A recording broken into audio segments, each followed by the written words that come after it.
Sherlock Holmes, The Blanched Soldier, by Arthur Conan Doyle.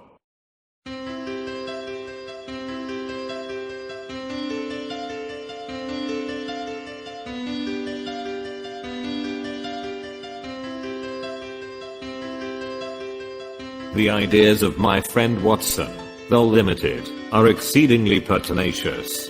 For a long time he has worried me to write an experience of my own. Perhaps I have rather invited this persecution, since I have often had occasion to point out to him how superficial are his own accounts and to accuse him of pandering to popular taste instead of confining himself rigidly to facts and figures.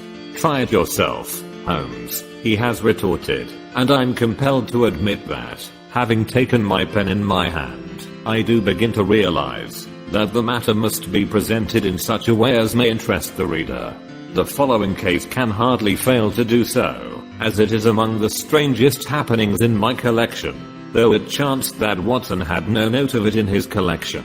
Speaking of my old friend and biographer, I would take this opportunity to remark that, if I burden myself with a companion in my various little inquiries, it is not done out of sentiment or caprice, but it is that Watson has some remarkable characteristics of his own to which in his modesty he has given small attention amid his exaggerated estimates of my own performances.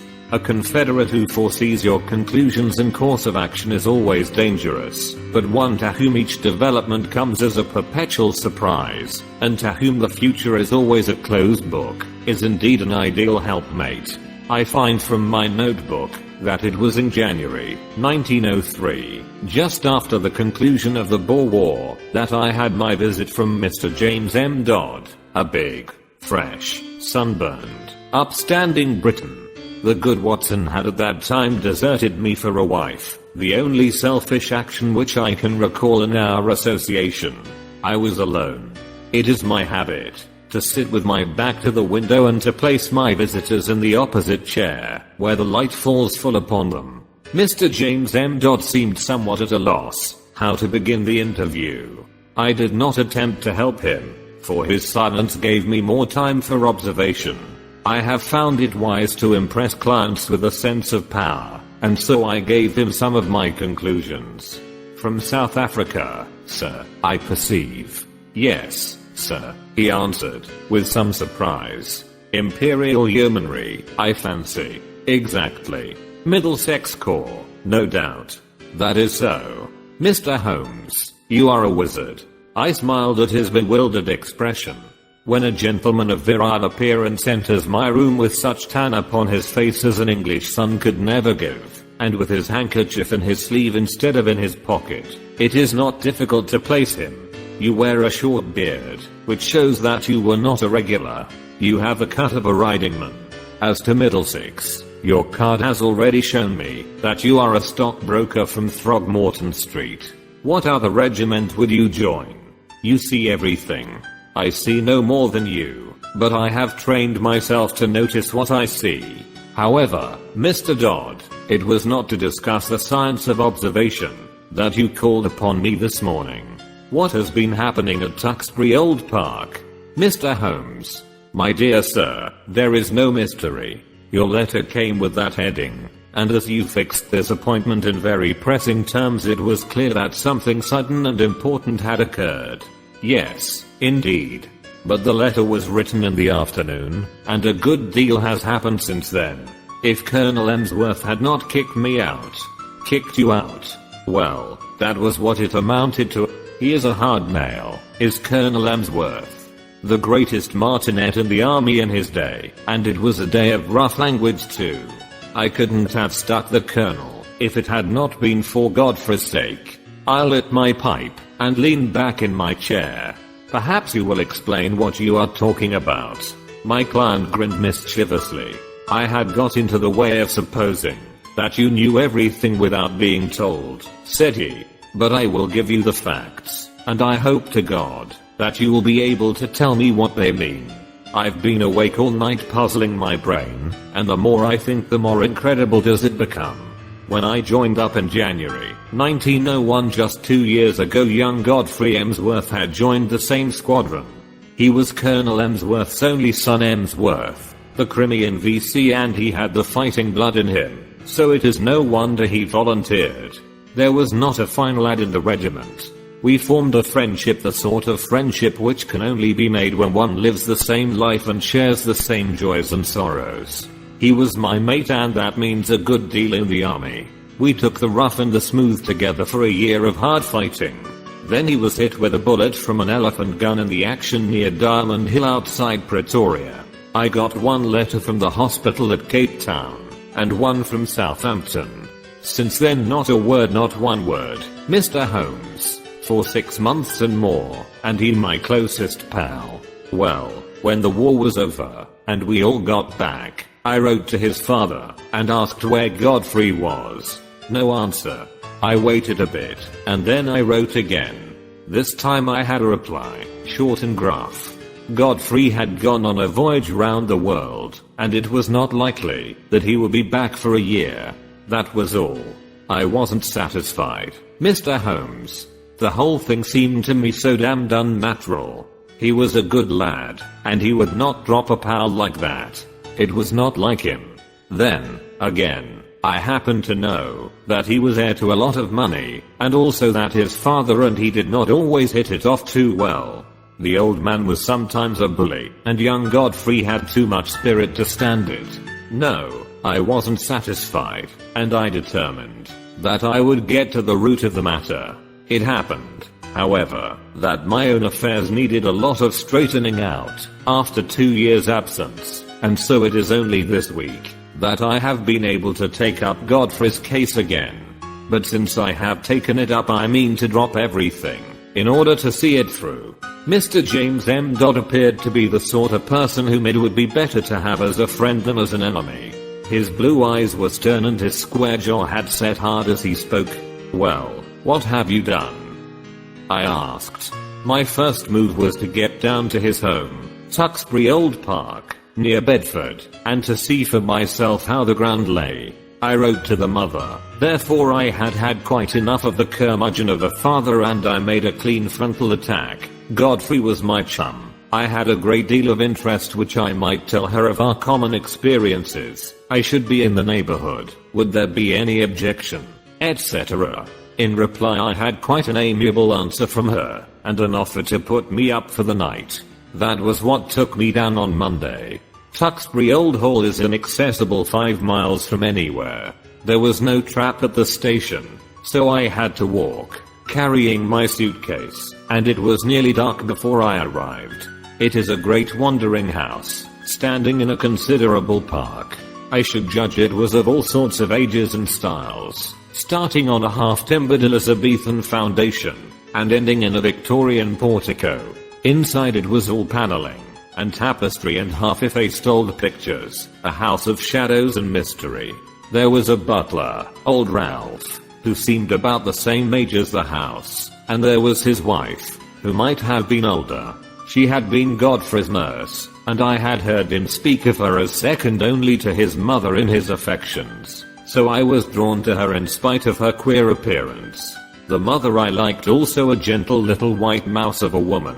It was only the colonel himself whom I barred. We had a bit of Barney right away, and I should have walked back to the station if I had not felt that it might be playing his game for me to do so. I was shown straight into his study, and there I found him, a huge, bow-backed man with a smoky skin and a straggling grey beard, seated behind his littered desk. A red-veined nose jutted out like a vulture's beak, and 2 fierce grey eyes glared at me from under tufted brows. I could understand now why Godfrey seldom spoke of his father.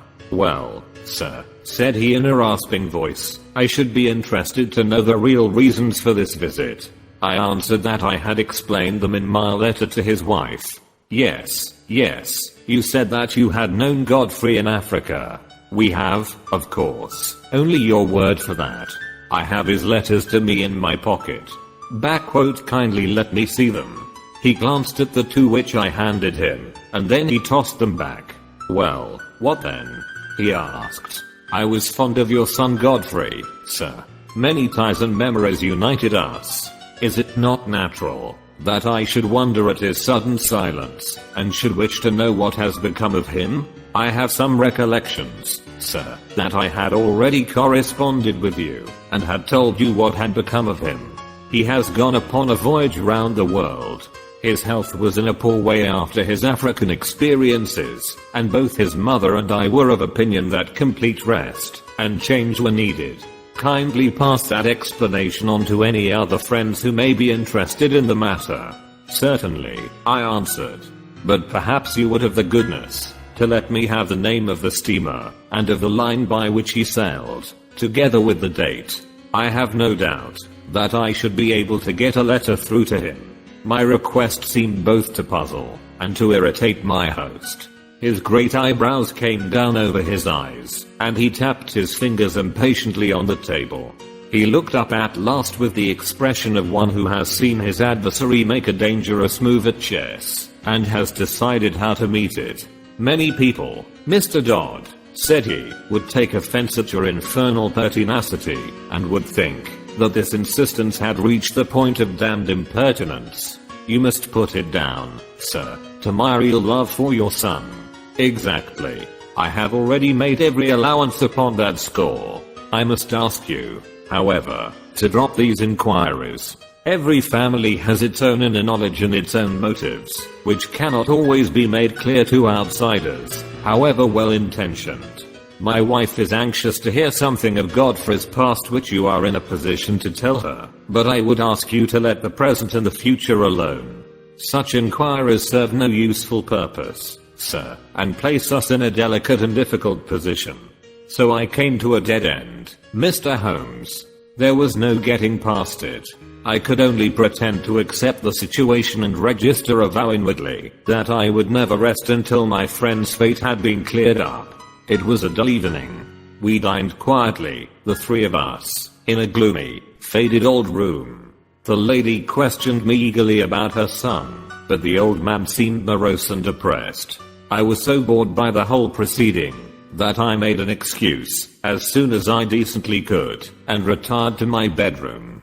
It was a large bare room on the ground floor, as gloomy as the rest of the house, but after a year of sleeping upon the veldt, Mr. Holmes, one is not too particular about one's quarters. I opened the curtains, and looked out into the garden, remarking that it was a fine night with a bright half moon. Then I sat down by the roaring fire with the lamp on a table beside me, and endeavored to distract my mind with a novel.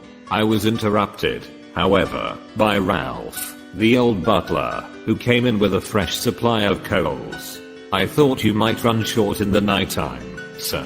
It is bitter weather and these rooms are cold.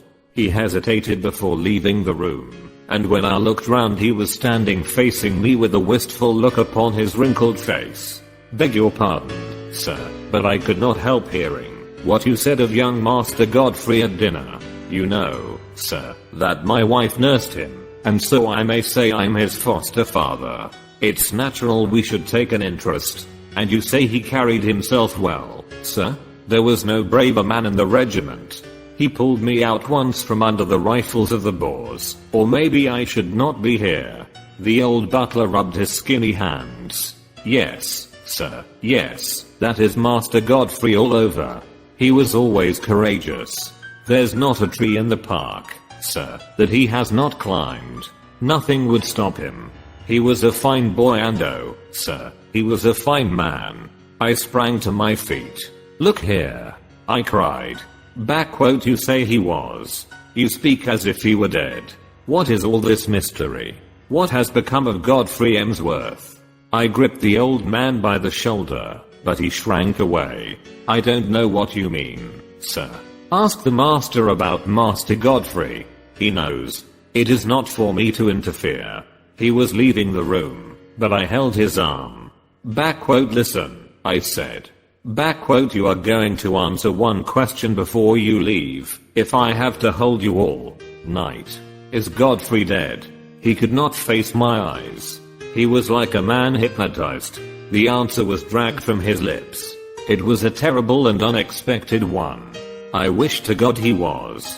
He cried, and, tearing himself free, he dashed from the room. You will think, Mr. Holmes, that I returned to my chair in no very happy state of mind. The old man's words seemed to me to bear only one interpretation. Clearly my poor friend had become involved in some criminal, or, at the least, disreputable transaction which touched the family honor. That stern old man had sent his son away, and hidden him from the world, lest some scandal should come to light. Godfrey was a reckless fellow. He was easily influenced by those around him. No doubt he had fallen into bad hands, and been misled to his ruin.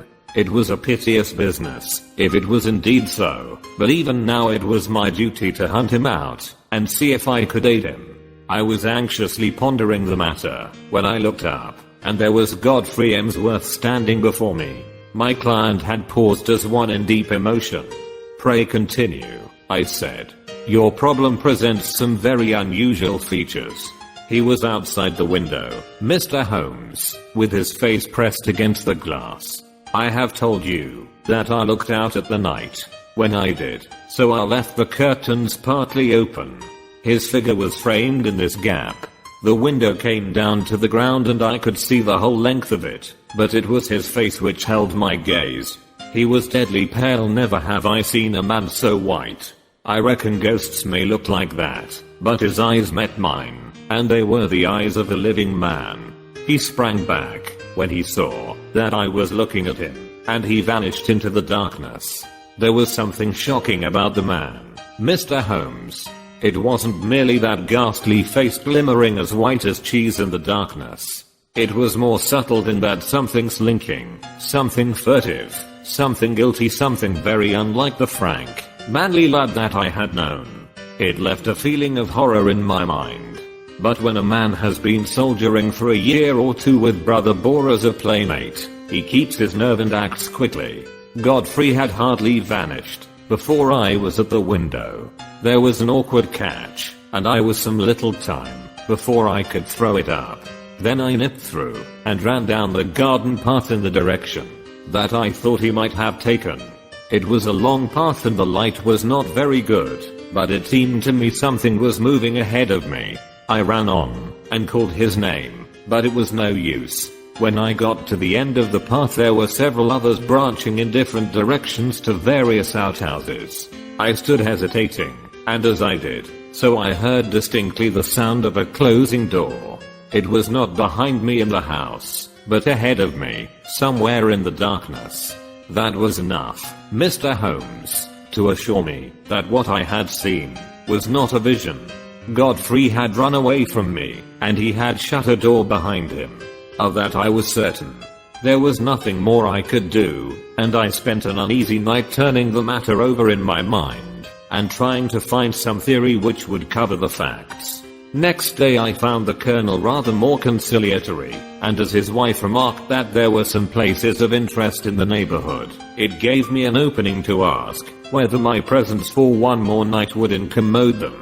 A somewhat grudging acquiescence from the old man gave me a clear day in which to make my observations. I was already perfectly convinced that Godfrey was in hiding somewhere near, but where and why remained to be solved. The house was so large, and so rambling, that a regiment might be hid away in it and no one the wiser. If the secret lay there, it was difficult for me to penetrate it. But the door which I had heard close was certainly not in the house. I must explore the garden and see what I could find. There was no difficulty in the way, for the old people were busy in their own fashion, and left me to my own devices. There were several small outhouses, but at the end of the garden there was a detached building of some size large enough for a gardener's or a gamekeeper's residence. Could this be the place whence the sound of that shutting door had come? I approached it in a careless fashion, as though I was strolling aimlessly round the grounds. As I did so, a small, brisk, bearded man in a black coat and bowler hat, not at all the gardener type, came out of the door. To my surprise, he locked it after him, and put the key in his pocket. Then he looked at me with some surprise on his face. "Are you a visitor here?" he asked. I explained that I was, and that I was a friend of Godfrey's. "What a pity that he should be away on his travels, for he would have so liked to see me," I continued. "Quite so. Exactly," said he with a rather guilty air. No doubt you will renew your visit at some more propitious time. He passed on, but when I turned I observed that he was standing watching me, half concealed by the laurels at the far end of the garden. I had a good look at the little house as I passed it, but the windows were heavily curtained, and, so far as one could see, it was empty. I might spoil my own game and even be ordered off the premises, if I were too audacious, for I was still conscious that I was being watched. Therefore, I strolled back to the house and waited for night before I went on with my inquiry. When all was dark and quiet, I slipped out of my window and made my way as silently as possible to the mysterious lodge. I have said that it was heavily curtained, but now I found that the windows were shuttered as well. Some light, however, was breaking through one of them, so I concentrated my attention upon this. I was in luck, for the curtain had not been quite closed, and there was a crack in the shutter, so that I could see the inside of the room. It was a cheery place enough, a bright lamp and a blazing fire. Opposite to me was seated the little man whom I had seen in the morning. He was smoking a pipe and reading a paper. What paper? I asked. My client seemed annoyed at the interruption of his narrative. Can it matter? He asked. It is most essential. I really took no notice. Possibly you observed whether it was a broad-leafed paper, or of that smaller type which one associates with weeklies. Now that you mention it, it was not large. It might have been the Spectator. However, I had little thought to spare upon such details, for a second man was seated with his back to the window, and I could swear that this second man was Godfrey. I could not see his face, but I knew the familiar slope of his shoulders. He was leaning upon his elbow in an attitude of great melancholy, his body turned towards the fire. I was hesitating as to what I should do when there was a sharp tap on my shoulder, and there was Colonel Emsworth beside me. This way, sir, said he in a low voice. He walked in silence to the house, and I followed him into my own bedroom. He had picked up a timetable in the hall. There is a train to London at 8:30, said he. The trap will be at the door at 8. He was white with rage, and, indeed, I felt myself in so difficult a position that I could only stammer out a few incoherent apologies in which I tried to excuse myself by urging my anxiety for my friend. The matter will not bear discussion, said he abruptly. You have made a most damnable intrusion into the privacy of our family. You were here as a guest and you have become a spy. I have nothing more to say, sir, save that I have no wish ever to see you again. At this I lost my temper, Mr. Holmes, and I spoke with some warmth. I have seen your son, and I am convinced that for some reason of your own you are concealing him from the world. I have no idea what your motives are in cutting him off in this fashion, but I'm sure that he is no longer a free agent. I warn you, Colonel Emsworth, that until I'm assured as to the safety and well-being of my friend I shall never desist in my efforts to get to the bottom of the mystery, and I shall certainly not allow myself to be intimidated by anything which you may say or do. The old fellow looked diabolical, and I really thought he was about to attack me. I have said that he was a gaunt, fierce old giant, and though I'm no weakling I might have been hard put to it to hold my own against him. However, after a long glare of rage he turned upon his heel and walked out of the room. For my part, I took the appointed train in the morning, with the full intention of coming straight to you and asking for your advice and assistance at the appointment for which I had already written. Such was the problem which my visitor laid before me. It presented, as the astute reader will have already perceived, few difficulties in its solution, for a very limited choice of alternatives must get to the root of the matter. Still, elementary as it was, there were points of interest and novelty about it which may excuse my placing it upon record. I now proceeded, using my familiar method of logical analysis, to narrow down the possible solutions. The servants, I asked, how many were in the house? To the best of my belief there were only the old butler and his wife. They seemed to live in the simplest fashion. There was no servant, then, in the detached house. None, unless the little man with the beard acted as such. He seemed, however, to be quite a superior person. That seems very suggestive. Had you any indication that food was conveyed from the one house to the other? Now that you mention it, I did see old Ralph carrying a basket down the garden walk and going in the direction of this house. The idea of food did not occur to me at the moment. Did you make any local inquiries? Yes, I did. I spoke to the station master and also to the innkeeper in the village. I simply asked if they knew anything of my old comrade, Godfrey Emsworth. Both of them assured me that he had gone for a voyage round the world. He had come home, and then had almost at once started off again. The story was evidently universally accepted. You said nothing of your suspicions? Nothing. That was very wise. The matter should certainly be inquired into. I will go back with you to Tewkesbury Old Park today. It happened that at the moment I was clearing up the case, which my friend Watson has described as that of the Abbey School, in which the Duke of Greyminster was so deeply involved, I had also a commission from the Sultan of Turkey which called for immediate action, as political consequences of the gravest kind might arise from its neglect. Therefore it was not until the beginning of the next week, as my diary records, that I was able to start forth on my mission to Bedfordshire in company with Mr. James M. Dodd. As we drove to Euston we picked up a grave and taciturn gentleman of iron grey aspect, with whom I had made the necessary arrangements. This is an old friend, said I to Dodd. It is possible that his presence may be entirely unnecessary, and, on the other hand, it may be essential. It is not necessary at the present stage to go further into the matter. The narratives of Watson have accustomed the reader, no doubt, to the fact that I do not waste words or disclose my thoughts while a case is actually under consideration. Dodd seemed surprised, but nothing more was said, and the three of us continued our journey together. In the train I asked Dodd one more question which I wished our companion to hear. You say that you saw your friend's face quite clearly at the window, so clearly that you are sure of his identity? I have no doubt about it whatever. His nose was pressed against the glass. The lamplight shone full upon him. It could not have been someone resembling him? No, it was he. But you say he was changed? Only in color. His face was, how shall I describe it? It was of a fish belly whiteness. It was bleached. Was it equally pale all over? I think not. It was his brow which I saw, so clearly as it was pressed against the window. Did you call to him? I was too startled and horrified for the moment. Then I pursued him, as I have told you, but without result.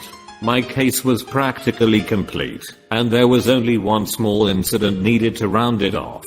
When, after a considerable drive, we arrived at the strange old rambling house which my client had described, it was Ralph, the elderly butler, who opened the door.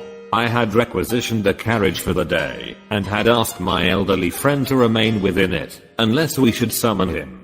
Ralph, a little wrinkled old fellow, was in the conventional costume of black coat and pepper and salt trousers, with only one curious variant. He wore brown leather gloves, which at sight of us, he instantly shuffled off, laying them down on the hall table as we passed him. I have, as my friend Watson may have remarked, an abnormally acute set of senses, and a faint but incisive scent was apparent. It seemed to center on the hall table. I turned, placed my hand there, knocked it off, stooped to pick it up, and contrived to bring my nose within a foot of the gloves. Yes, it was undoubtedly from them that the curious tarry odor was oozing. I passed on into the study with my case complete. Alas, that I should have to show my hand so, when I tell my own story. It was by concealing such links in the chain that Watson was enabled to produce his meretricious finales. Colonel Emsworth was not in his room, but he came quickly enough on receipt of Ralph's message. We heard his quick, heavy step in the passage. The door was flung open, and he rushed in with bristling beard and twisted features, as terrible an old man as ever I have seen. He held our cards in his hand, and he tore them up, and stamped on the fragments. Have I not told you, you infernal busybody, that you are warned off the premises? Never dare to show your damned face here again. If you enter again without my leave, I shall be within my rights. If I use violence, I'll shoot you, sir. By God, I will. As to you, sir, turning upon me, I extend the same warning to you. I'm familiar with your ignoble profession, but you must take your reputed talents to some other field. There is no opening for them here. I cannot leave here, said my client firmly, until I hear from Godfrey's own lips that he is under no restraint. Our involuntary host rang the bell. Ralph, he said, telephone down to the county police and ask the inspector to send up 2 constables. Tell him there are burglars in the house. One moment, said I. You must be aware, Mr. Dodd, that Colonel Emsworth is within his rights, and that we have no legal status within his house. On the other hand, he should recognize that your action is prompted entirely by solicitude for his son. I venture to hope that, if I were allowed to have 5-minute conversation with Colonel Emsworth, I could certainly alter his view of the matter. I'm not so easily altered, said the old soldier. Ralph, do what I have told you. What the devil are you waiting for? Ring up the police. Nothing of the sort, I said, putting my back to the door. Any police interference would bring about the very catastrophe which you dread. I took out my notebook and scribbled one word upon a loose sheet. That, said I as I handed it to Colonel Emsworth, is what has brought us here. He stared at the writing with a face from which every expression save amazement had vanished. How do you know? He gasped, sitting down heavily in his chair. It is my business to know things. That is my trade. He sat in deep thought, his gaunt hand tugging at his straggling beard. Then he made a gesture of resignation. Well, if you wish to see Godfrey, you shall.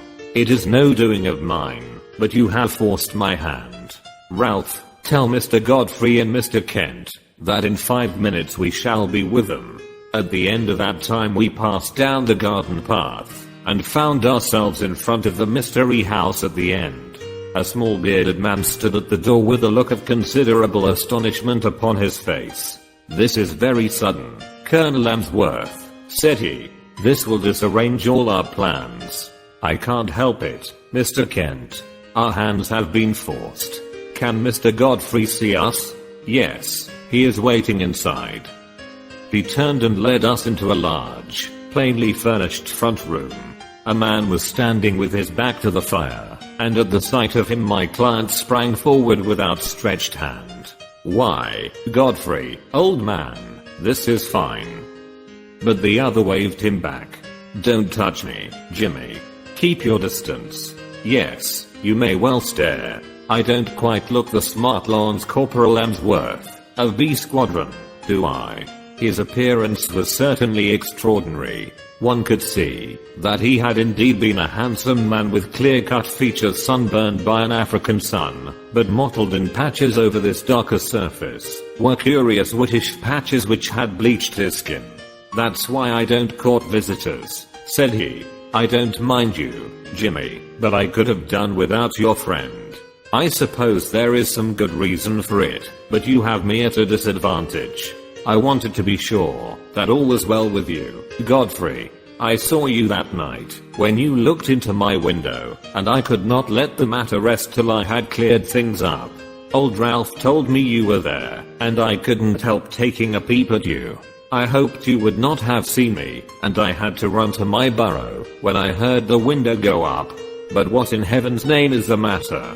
Well, it's not a long story to tell, said he, lighting a cigarette. You remember that morning fight at Buffalo Spruce, outside Pretoria, on the Eastern Railway line? You heard I was hit. Yes, I heard that, but I never got particulars. 3 of us got separated from the others. It was very broken country, you may remember. There was Simpson, the fellow we called Paul D. Simpson, and Anderson, and we were clearing Brother Boar, but he lay low and got the 3 of us. The other 2 were killed. I got an elephant bullet through my shoulder. I stuck onto my horse, however, and he galloped several miles before I fainted and rolled off the saddle. When I came to myself it was nightfall, and I raised myself up, feeling very weak and ill. To my surprise there was a house close beside me, a fairly large house with a broad stoop and many windows. It was deadly cold. You remember the kind of numb cold which used to come at evening, a deadly sickening sort of cold, very different from a crisp healthy frost. Well, I was chilled to the bone, and my only hope seemed to lie in reaching that house. I staggered to my feet, and dragged myself along, hardly conscious of what I did. I have a dim memory of slowly ascending the steps, entering a wide open door, passing into a large room which contained several beds, and throwing myself down with a gasp of satisfaction upon one of them. It was unmade, but that troubled me not at all. I drew the clothes over my shivering body, and in a moment I was in a deep sleep. It was morning when I wakened, and it seemed to me that instead of coming out into a world of sanity I had emerged into some extraordinary nightmare. The African sun flooded through the big curtainless windows, and every detail of the great, bare, whitewashed dormitory stood out hard and clear. In front of me was standing a small dwarf-like man with a huge, bulbous head, who was jabbering excitedly in Dutch, waving two horrible hands which looked to me like brown sponges. Behind him stood a group of people who seemed to be intensely amused by the situation, but a chill came over me as I looked at them. Not one of them was a normal human being. Everyone was twisted or swollen or disfigured in some strange way. The laughter of these strange monstrosities was a dreadful thing to hear. It seemed that none of them could speak English, but the situation wanted clearing up, for the creature with the big head was growing furiously angry, and, uttering wildebeest cries, he had laid his deformed hands upon me, and was dragging me out of bed, regardless of the fresh flow of blood from my wound. The little monster was as strong as a bull, and I don't know what he might have done to me had not an elderly man who was clearly in authority been attracted to the room by the hubbub. He said a few stern words in Dutch, and my persecutor shrank away. Then he turned upon me, gazing at me in the utmost amazement. "How in the world did you come here?" he asked in amazement. "Wait a bit. I see that you are tired out, and that wounded shoulder of yours wants looking after. I'm a doctor, and I'll soon have you tied up. But, man alive, you are in far greater danger here than ever you were on the battlefield. You are in the leper hospital, and you have slept in a leper's bed. Need I tell you more, Jimmy?" It seems that in view of the approaching battle all these poor creatures had been evacuated the day before. Then, as the British advanced, they had been brought back by their medical superintendent, who assured me that, though he believed he was immune to the disease, he would nonetheless never have dared to do what I had done. He put me in a private room, treated me kindly, and within a week or so I was removed to the General Hospital at Pretoria. So there you have my tragedy. I hoped against hope, but it was not until I had reached home that the terrible signs which you see upon my face told me that I had not escaped. What was I to do? I was in this lonely house. We had two servants whom we could utterly trust. There was a house where I could live under pledge of secrecy. Mr. Kent, who is a surgeon, was prepared to stay with me. It seemed simple enough on those lines. The alternative was a dreadful one, segregation for life among strangers with never a hope of release. But absolute secrecy was necessary, or even in this quiet countryside there would have been an outcry, and I should have been dragged to my horrible doom. Even you, Jimmy, even you had to be kept in the dark. Why my father has relented I cannot imagine. Colonel Emsworth pointed to me. "This is the gentleman who forced my hand." He unfolded the scrap of paper on which I had written the word leprosy. It seemed to me that, if he knew so much as that, it was safer that he should know all. "And so it was," said I. "Who knows but good may come of it. I understand that only Mr. Kent has seen the patient. May I ask, sir, if you are an authority on such complaints, which are, I understand, tropical or semi-tropical in their nature?" I have the ordinary knowledge of the educated medical man, he observed with some stiffness. I have no doubt, sir, that you are fully competent, but I'm sure that you will agree that in such a case a second opinion is valuable. You have avoided this, I understand, for fear that pressure should be put upon you to segregate the patient. That is so, said Colonel Emsworth. I foresaw this situation, I explained, and I have brought with me a friend whose discretion may absolutely be trusted. I was able once to do him a professional service, and he is ready to advise as a friend, rather than as a specialist. His name is Sir James Saunders. The prospect of an interview with Lord Roberts would not have excited greater wonder and pleasure in a raw subaltern than was now reflected upon the face of Mr. Kent. I shall indeed be proud, he murmured. Then I will ask Sir James to step this way. He is at present in the carriage outside the door. Meanwhile, Colonel Emsworth, we may perhaps assemble in your study, where I could give the necessary explanations. And here it is, that I miss my Watson. By cunning questions and ejaculations of wonder he could elevate my simple art, which is but systematized common sense, into a prodigy. When I tell my own story I have no such aid. And yet I will give my process of thought even as I gave it to my small audience, which included Godfrey's mother in the study of Colonel Emsworth. That process, said I, starts upon the supposition that when you have eliminated all which is impossible, then whatever remains, however improbable, must be the truth. It may well be that several explanations remain, in which case one tries test after test until one or other of them has a convincing amount of support. We will now apply this principle to the case in point. As it was first presented to me, there were three possible explanations of the seclusion or incarceration of this gentleman in an outhouse of his father's mansion. There was the explanation that he was in hiding for a crime, or that he was mad, and that they wished to avoid an asylum, or that he had some disease which caused his segregation. I could think of no other adequate solutions. These, then, had to be sifted and balanced against each other. The criminal solution would not bear inspection. No unsolved crime had been reported from that district. I was sure of that. If it was some crime not yet discovered, then clearly it would be to the interest of the family to get rid of the delinquent and send him abroad, rather than keep him concealed at home. I could see no explanation for such a line of conduct. Insanity was more plausible. The presence of the second person in the outhouse suggested a keeper. The fact that he locked the door when he came out strengthened the supposition and gave the idea of constraint. On the other hand, this constraint could not be severe, or the young man could not have got loose and come down to have a look at his friend. You will remember, Mr. Dodd, that I felt round 4 points, asking you, for example, about the paper which Mr. Kent was reading.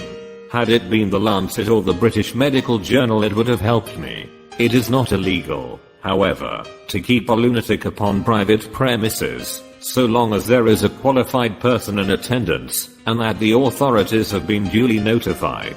Why, then, all this desperate desire for secrecy? Once again I could not get the theory to fit the facts. There remained the third possibility, into which, rare and unlikely as it was, everything seemed to fit. Leprosy is not uncommon in South Africa. By some extraordinary chance this youth might have contracted it. His people would be placed in a very dreadful position, since they would desire to save him from segregation. Great secrecy will be needed to prevent rumors from getting about, and subsequent interference by the authorities. A devoted medical man, if sufficiently paid, would easily be found to take charge of the sufferer. There would be no reason why the latter should not be allowed freedom after dark. Bleaching of the skin is a common result of the disease. The case was a strong one, so strong that I determined to act as if it were actually proved. When on arriving here I noticed that Ralph, who carries out the meals, had gloves which are impregnated with disinfectants. My last doubts were removed. A single word showed you, sir, that your secret was discovered, and if I wrote, rather than said it, it was to prove to you that my discretion was to be trusted. I was finishing this little analysis of the case when the door was opened, and the austere figure of the great dermatologist was ushered in. But for once his sphinx-like features had relaxed, and there was a warm humanity in his eyes. He strode up to Colonel Lemsworth and shook him by the hand. "It is often my lot to bring ill tidings and seldom good," said he. "This occasion is the more welcome. It is not leprosy." "What?" "A well-marked case of pseudoleprosy or ichthyosis, a scale-like affection of the skin, unsightly, obstinate, but possibly curable, and certainly non-infective." "Yes, Mr. Holmes, the coincidence is a remarkable one. But is it coincidence? Are there not subtle forces at work of which we know little? Are we assured that the apprehension from which this young man has no doubt suffered terribly since his exposure to its contagion may not produce a physical effect which simulates that which it fears? At any rate, I pledge my professional reputation, but the lady has fainted. I think that Mr. Kent had better be with her until she recovers from this joyous shock."